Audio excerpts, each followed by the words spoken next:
Halo sobatku, video ini merupakan spoiler bagi cerita seru yang akan kita bahas hari ini. Di video ini, kita akan membahas alur cerita lengkap yang penuh dengan kejutan dan momen-momen epik yang pastinya sayang untuk dilewatkan. Jadi, simak terus videonya sampai akhir. Wang Lin meraih emas di atas meja dan dengan santai melemparkannya ke dalam keranjang kecil tanpa melihat. Adapun ukiran-ukiran di toko itu, selain ukiran orang tua dan orang-orang yang dicintainya, dia sama sekali tidak mempedulikannya. Benda-benda itu hanyalah alat di matanya. Alat untuk membantunya menenangkan hatinya dan memahami surga. Ia yakin bahwa jika ia dapat mengukir patung seorang kultivator pembentuk roh atau binatang roh, kultivasinya akan mengalami terobosan. Daniu meninggalkan toko dalam keadaan tak sadarkan diri. Sambil berjalan, ia terus bergumam pada dirinya sendiri, tetapi tidak seorang pun tahu apa yang ia gumamkan. Wang Lin meneguk anggur buah dan kembali melanjutkan mengukir. Saat mengukir, serpihan kayu jatuh ke tanah dan balok kayu mulai terbentuk. Aura yang kuat keluar dari ukiran, tetapi aura itu tidak dapat menyebar dan terperangkap di dalam ukiran. Dengan setiap gerakan pisau ukirnya, auranya menjadi semakin kuat. Perlahan-lahan, bentuk naga besar muncul di kayu, tetapi pisau ukir Wang Lin mulai ragu-ragu. Dia merenung cukup lama, lalu mendesah. Pisau ukir itu menghilang dari tangannya. Dengan tangan kirinya, dia dengan santai melemparkan ukiran yang belum selesai itu ke dalam sebuah kotak besar. Di dalam kotak itu terdapat lebih dari selusin ukiran yang belum selesai. Jika seseorang memperhatikan ukiran-ukiran ini dengan seksama, mereka akan melihat bahwa mereka adalah berbagai orang dan binatang roh. Si bungkuk Meng, kaisar kuno, penguasa iblis 6 keinginan, binatang roh berkualitas tinggi, dan bahkan binatang buas yang terpencil. Walaupun ukiran-ukiran itu semuanya terdiri dari benda yang berbeda-beda, satu kesamaan yang mereka miliki adalah bahwa semuanya merupakan ukiran manusia dan binatang di atas tingkat formasi jiwa. Tahun lalu, Wang Lin telah mencoba berkali-kali untuk mengukir orang atau binatang roh yang berada di level formasi jiwa, tetapi semuanya gagal. Jika dia memaksakan diri untuk menyelesaikan ukirannya, maka ukiran itu akan berubah menjadi debu. Ia merenung sejenak sambil memejamkan mata. Tiba-tiba, sebuah zat merah setebal satu telapak tangan muncul di sekelilingnya.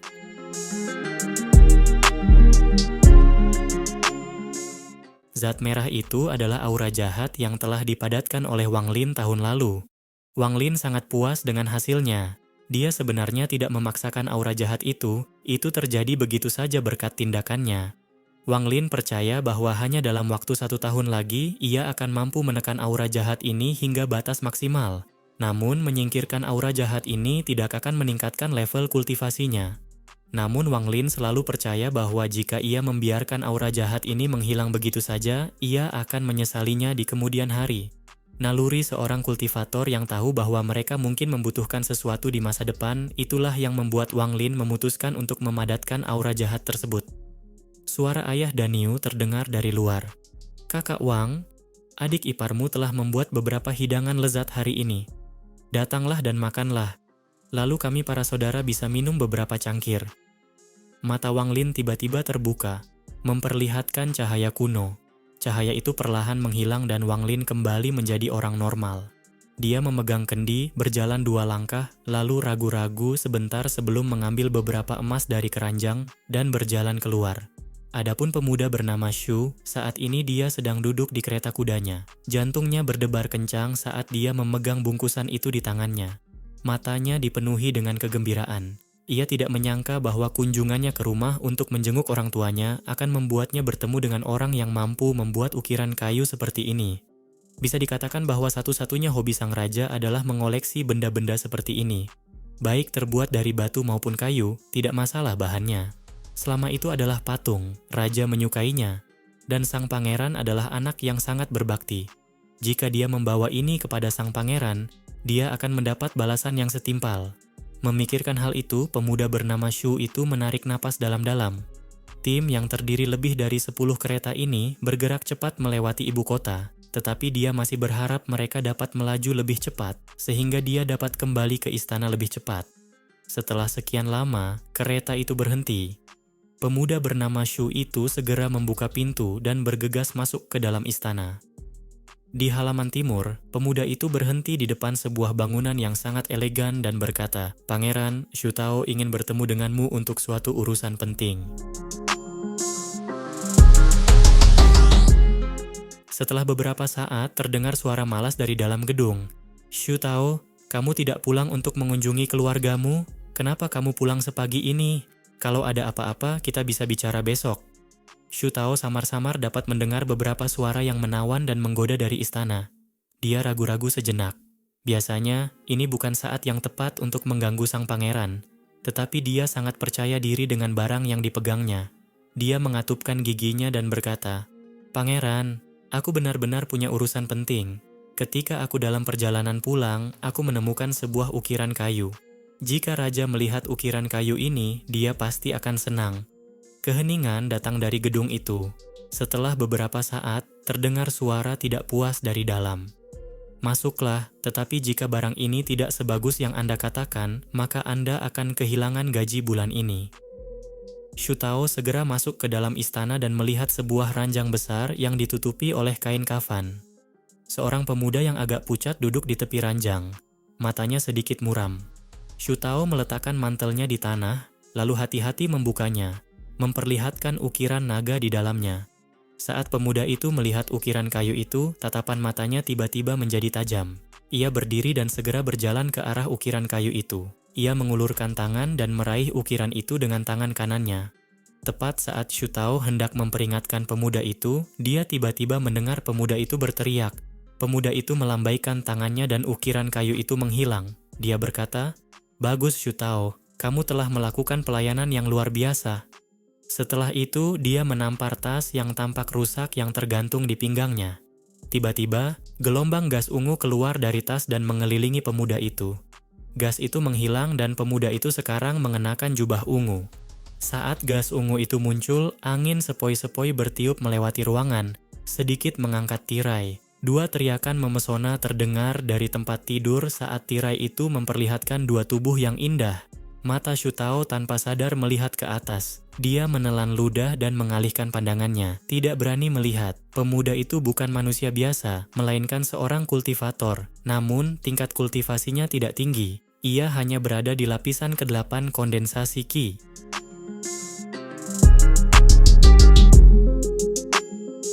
Dia menatap Shu Tao dan menyadari tatapan Shu Tao. Dia tertawa dan berkata, "Meiji, keluarlah. Hari ini, kamu milik Shu Tao." Respons menawan datang dari tempat tidur saat sosok cantik berjalan keluar dari tempat tidur.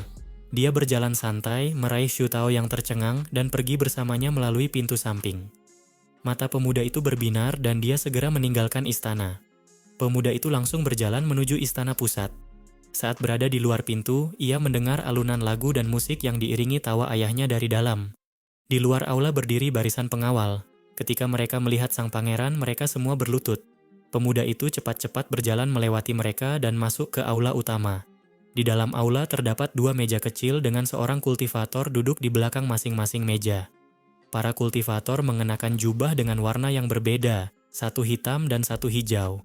Kultivator berpakaian hitam itu tetap memejamkan matanya. Dia tidak tertarik pada musik dan tari. Sang pembudidaya berjubah hijau tersenyum sambil menyaksikan para penyanyi dan penari tampil. Di atas aula utama duduk seorang pria paruh baya yang sangat tampan. Pria paruh baya itu sangat agung dan memiliki penampilan seperti seorang penguasa. Setelah pemuda itu memasuki aula, pria paruh baya itu tertawa dan berkata, "Mengapa kamu tidak bersenang-senang di Istana Merah Muda? Mengapa kamu datang ke sini menemui orang tuamu?" Pemuda itu pertama-tama dengan hormat menyapa kedua kultivator itu, lalu menatap pria paruh baya itu dan berkata, "Ayah, tolong lihat ini." Setelah itu dia mengeluarkan ukiran naga itu dan meletakkannya di tanah. Pada saat itu, kultivator berjubah hijau yang sedang melihat para pemain tiba-tiba menatap ukiran itu. Mata pria paruh baya itu juga berbinar. Dia melambaikan tangannya dan semua pemain segera bubar dan pergi. Kultivator berjubah hijau itu tiba-tiba berdiri dan berjalan ke arah ukiran kayu itu. Dia dengan hati-hati mengamati ukiran itu, menarik napas dalam-dalam dan berkata, "Ini adalah..." Dia sudah menebak dalam hatinya, tetapi dia tidak yakin. Pria berjubah hitam yang selalu memejamkan matanya, membuka matanya dan perlahan berkata, "Ini adalah ukiran kayu." Pria berjubah hijau di depan ukiran kayu itu terkejut.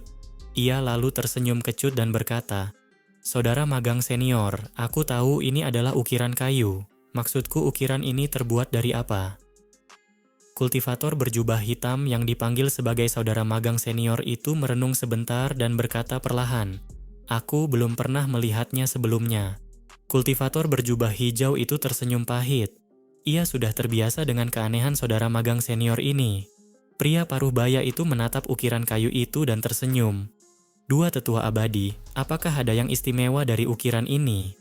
Kultivator berjubah hijau di dekat ukiran kayu itu meraih ukiran kayu itu. Tiba-tiba dia merasakan aura kuno datang padanya. Aura ini sangat kuat dan membuatnya terkejut.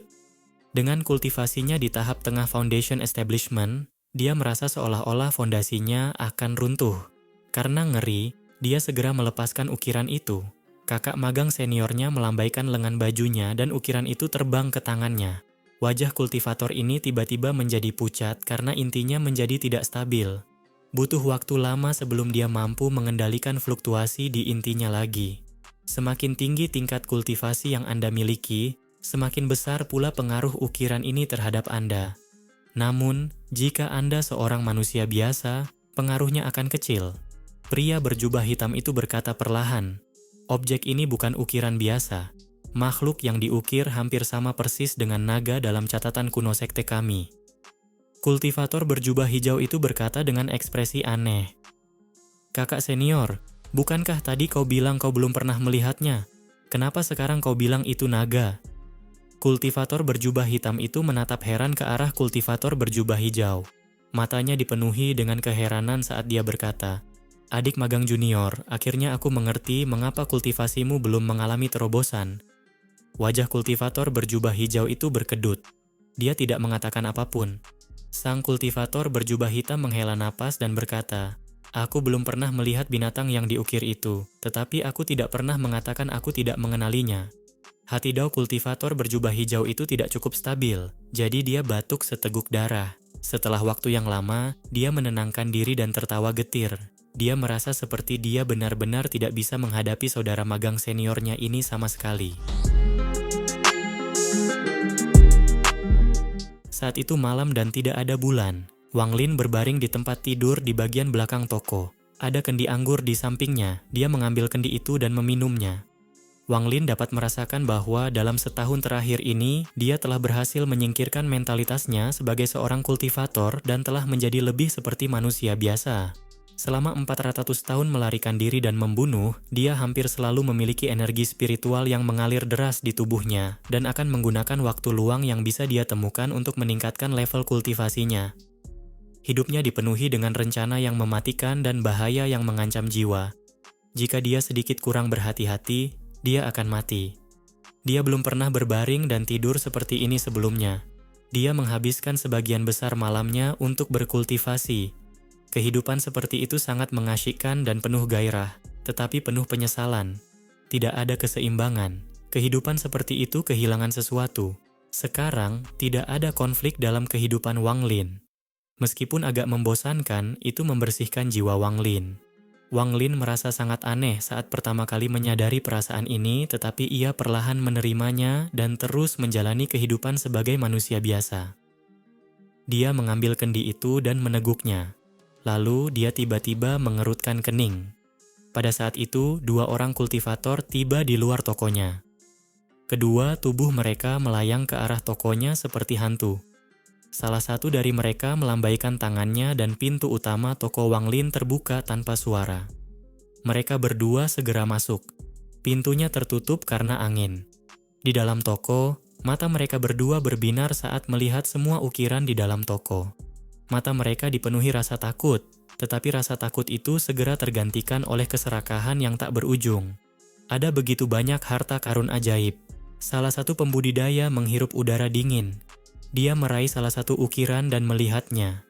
Tubuhnya gemetar dan dia segera membuang ukiran itu. Keserakahan di matanya semakin kuat. Dia melambaikan tangannya dan semua ukiran di rak masuk ke dalam tasnya. Kultivator lainnya berjongkok dan mencari-cari di dalam kotak di sudut. Kemudian, dia berteriak sambil memegang ukiran yang belum selesai. Ekspresinya menjadi aneh saat dia merasakan rasa manis di tenggorokannya dan batuk seteguk darah. Dia segera membuang ukiran di tangannya dan mundur seolah-olah ukiran itu adalah binatang purba. Sebenarnya tidak mengherankan jika dia tidak dapat menahan ukiran itu. Ini adalah ukiran 6 keinginan penguasa iblis yang belum selesai. Meskipun belum selesai, tekanan spiritual di dalam ukiran itu adalah tekanan spiritual dari seorang kultivator Nascent Soul tahap akhir. Dengan kultivasi core formation orang ini, tidak mungkin dia dapat menahannya.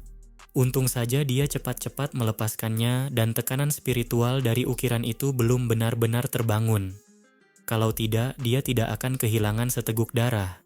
Saat ukiran kayu itu jatuh, ukiran itu ditangkap oleh tangan raksasa yang tak terlihat yang meletakkannya di tangan Wang Lin. Wang Lin berjalan keluar dari ruang belakang. Dia dengan santai meletakkan ukiran itu di rak, lalu meneguk anggur dan berkata, "Totalnya 4.520 emas. Bayar." Ketika Wang Lin muncul, keduanya tiba-tiba berhenti dan menatap Wang Lin dengan ekspresi ngeri. Khususnya kultivator yang baru saja terluka oleh tekanan spiritual dalam ukiran itu. Wajahnya pucat dan dahinya dipenuhi keringat. Di mata mereka, penampilan Wang Lin terlalu aneh. Sebelum mereka berdua memasuki toko, mereka menggunakan energi spiritual mereka untuk memeriksa bagian dalam. Meskipun ada satu orang di ruang belakang, itu hanya manusia biasa. Namun kini, makhluk fana di mata mereka muncul tanpa suara di hadapan mereka. Seolah-olah sambaran petir baru saja menyambar mereka, membuat mereka ketakutan. Ditambah dengan harta karun sihir ukiran kayu, bahkan jika mereka berdua bodoh, mereka akan menyadari bahwa orang di hadapan mereka adalah seorang senior yang tidak bisa mereka ganggu. Keduanya saling memandang dan berkata dengan hormat, "Salam, senior." Junior adalah murid sekte Awan Putih. Junior telah bersikap kasar dan berharap senior akan memaafkan kami. Wang Lin bertanya dengan jelas, "Apakah kamu punya 4520 keping emas?" Keduanya saling memandang. Mereka adalah kultivator, jadi jika itu adalah batu roh, mereka pasti punya beberapa, tetapi mereka benar-benar tidak punya banyak emas yang digunakan oleh manusia saat ini. Tentu saja, jika mereka diberi waktu untuk mempersiapkan, mereka akan dapat menyiapkan 4.000 atau bahkan 40.000. Wang Lin menyadari apa yang dipikirkan keduanya dan mendesah. Ia melambaikan tangannya dan tas penyimpanan yang berisi ukiran itu terbang ke tangannya. Ia dengan santai mengusap tas penyimpanan itu dan pemilik tas itu menelan seteguk darah. Rasa hormat di mata sang kultivator menjadi lebih dalam saat sapuan itu menyapu bersih indera keilahiannya dari tas. Wang Lin menggoyangkan tas itu dan semua ukiran itu terbang kembali ke tempat asalnya tanpa kesalahan, seolah-olah mereka tidak pernah dipindahkan sejak awal. "Kembalilah, saat kau datang lagi, bawalah cukup emas." Setelah itu, Wang Lin melambaikan tangannya dan tas berisi barang-barang itu terbang kembali ke arah kultivator itu. Kemudian, mereka berdua didorong oleh kekuatan yang kuat ke arah pintu. Saat mereka hendak mencapai pintu, pintunya terbuka dan mereka berdua terdorong keluar toko. Dorongan ini mendorong mereka lebih dari 10 km sebelum akhirnya mereka bisa menstabilkan diri. Mata mereka menunjukkan kengerian dan keterkejutan yang tak terbayangkan. Di mata mereka, kultivasi pemuda itu terlalu kuat untuk diukur. Keduanya merenung sejenak dan merasa sangat beruntung. Setelah itu mereka segera pergi. Kedua kultivator itu adalah dua orang dari istana. Mereka melihat kejanggalan pada ukiran itu, jadi mereka pergi menemui Shu Tao yang sedang bersenang-senang dan mengetahui tentang toko ini. Namun setelah apa yang baru saja terjadi, mereka terlalu takut untuk mengetahui lebih banyak tentang toko itu. Mereka berdua tidak tahu bahwa Wang Lin telah meninggalkan indera kelahirannya pada mereka. Jika mereka memiliki pikiran jahat terhadap Wang Lin, mereka akan langsung dibunuh. Sebenarnya, jika mereka berdua tahu tentang Wang Lin, maka mereka akan merasa sangat beruntung. Jika itu adalah Wang Lin dari 1 tahun yang lalu, satu-satunya hasil dari situasi itu adalah kematian. Wang Lin duduk di dalam toko. Dia meneguk anggur dan mendesah. "Aku tidak membunuh siapapun selama setahun." Setelah itu, dia berjalan kembali ke ruang belakang dan pergi tidur. Waktu berlalu dengan cepat, 2 tahun pun berlalu. Ini sudah tahun ketiga Wang Lin berada di ibu kota. Daniu tumbuh semakin tinggi dan kuat dan semakin banyak tetangga yang tinggal di sana. Pemilik toko kain Kong meninggal karena sakit dan tokonya dijual kepada orang lain. Wajah orang tua Daniu sedikit berkerut. Meskipun mereka masih muda, mereka tidak dapat menghindari berlalunya waktu. Perlu disebutkan bahwa selama 2 tahun ini, banyak tetangga yang datang kepada Wang Lin untuk berbicara tentang pernikahan. Tetapi mereka selalu ditolak oleh Wang Lin. Putra kedua keluarga Shu telah menikah dan memiliki bayi yang sehat.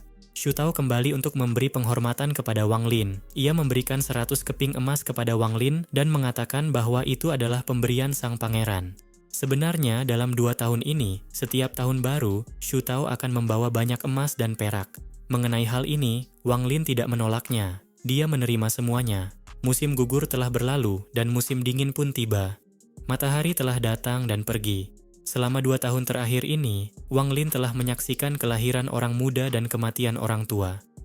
Ia merasa sangat sedih. Dalam 2 tahun ini, dia hanya berkultivasi 2 kali.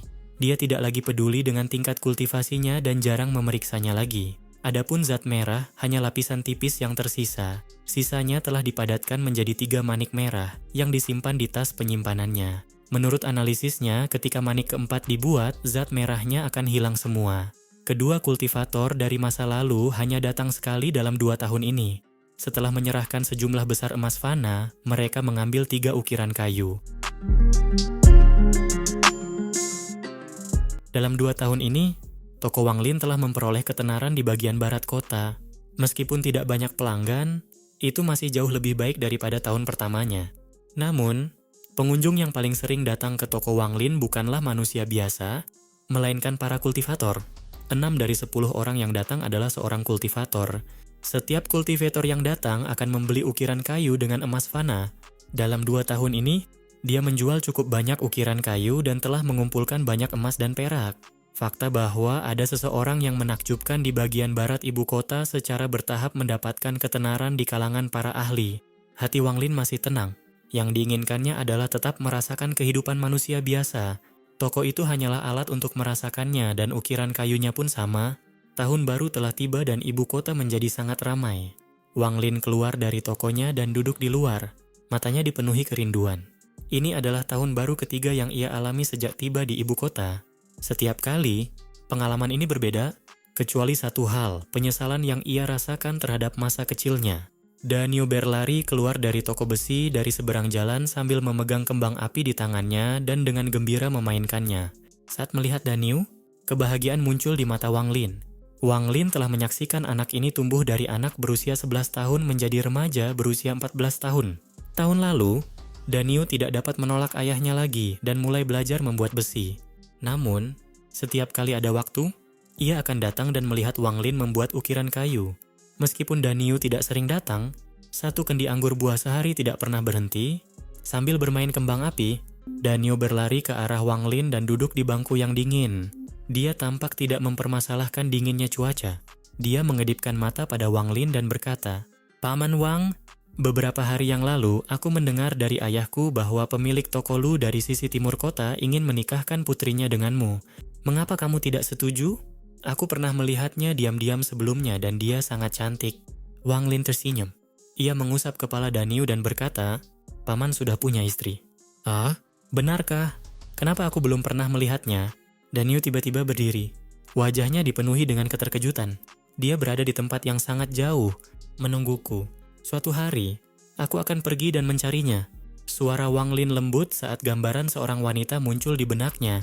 Danio tersenyum nakal. Dia berkata, "Saya mengerti.